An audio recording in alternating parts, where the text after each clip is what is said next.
Ayan po guys, ang aking ginawang tinapay.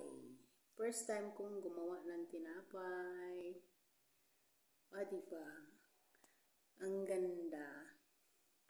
Pang almusal, almusal na po tayo. Wow, sarap sa kape. Lalo na pag umaga. Ang bango.